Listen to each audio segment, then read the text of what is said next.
உந்தன் பேரை சொல்லி சொல்லி வாய் வலிப்பதே இன்பமாகும் இன்பமாகும் இன்பமாகும் இன்பமாகும். தீய போல நீயும் வந்த தீ குளிப்பதே சொர்க்கமாகும் சொர்க்கமாகும் சொர்க்கமாகும் சொர்க்கமாகும்.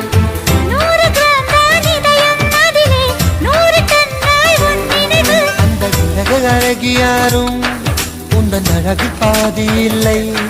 உன் கண்ணின் ஈர்ப்பை பார்க்க